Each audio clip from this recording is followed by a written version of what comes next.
দক্ষিণ এশিয়ার দুই প্রতিবেশী দেশ বাংলাদেশ ও ভারতের মধ্যকার দীর্ঘদিনের কূটনৈতিক সম্পর্ক হয়তো অবশেষে খারাপের দিকেই যাচ্ছে। ডক্টর ইউনূসের একের পর এক কূটনৈতিক সাফল্যে তেলেবেগুনে জ্বলছে ভারত, আর তাই তো বাংলাদেশকে আর সুবিধা দিতে চাচ্ছে না নরেন্দ্র মোদী সরকার। সম্প্রতি ভারতের কেন্দ্রীয় সরকার আনুষ্ঠানিকভাবে বাংলাদেশকে দেওয়া ট্রানজিট সুবিধা বাতিলের ঘোষণা করেছে। এর ফলে এখন থেকে বাংলাদেশ আর ভারতের ভূখণ্ড ব্যবহার করে নেপাল, ভুটান বা মায়ানমারে পণ্য রপ্তানি করতে পারবে না। 2020 সালের 29 জুন যে চুক্তির মাধ্যমে এই সুবিধা চালু হয়েছিল তা হঠাৎ করেই বন্ধ করে দিয়েছে মোদী সরকার। ভারতীয় বন্দর, বিমানবন্দর ব্যবহার এবং সীমান্ত পেরিয়ে কন্টেনার বা বন্ধ ট্রাক প্রবেশের সব ধরনের সুবিধা বন্ধ করে দেওয়া হয়েছে শুল্ক বিভাগের নির্দেশে। বিশ্লেষকরা বলছেন, মোদী সরকারের এই সিদ্ধান্তের পেছনে মূল কারণ বাংলাদেশ সরকারের চীনের প্রতি ঘনিষ্ঠতা বাড়ানো। সম্প্রতি বাংলাদেশের নতুন সরকার প্রধান ইউনূসের চীন সফর নিয়ে ভারত অসন্তুষ্ট ছিল।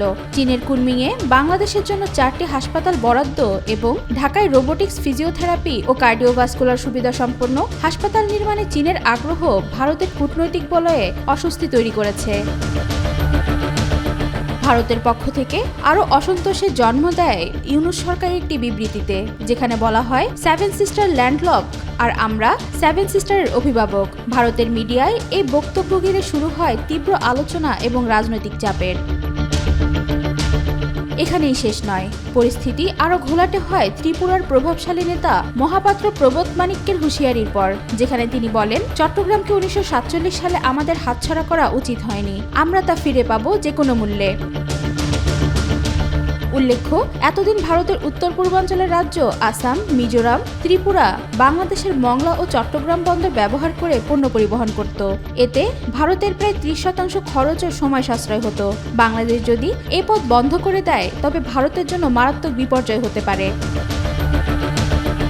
বিশ্লেষকদের মতে, শেখ হাসিনার সরকার ভারতের সঙ্গে একতরফাভাবে বন্ধুত্ব বজায় রাখলেও নতুন সরকার ভারসাম্যপূর্ণ পররাষ্ট্রনীতি গ্রহণ করতে যাচ্ছে। হাসিনা একসময় বলেছিলেন, ভারত কখনো বলতে পারবে না আমরা ওদের ঠকিয়েছি, বরং ওদের বেশি দিয়েছি।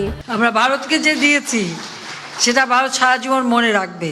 2024 অর্থবছরের পরিসংখ্যান সেই বক্তব্যকেই সমর্থন করে, যেখানে ভারত বাংলাদেশে রপ্তানি করেছে $12.9 বিলিয়ন আর বাংলাদেশ ভারতে করেছে মাত্র $1.8 বিলিয়ন। তবে এখন ভারতের সুর বদলে গেছে। কূটনৈতিক টানাপোড়েন, চীনের প্রভাব বৃদ্ধি এবং আঞ্চলিক রাজনৈতিক উত্তেজনার মধ্যে দক্ষিণ এশিয়ার রাজনীতি কোন দিকে মোড় নেয় তা এখন সময় বলে দেবে। ওয়াহিদা পারভীন নিশিতা, আজকাল।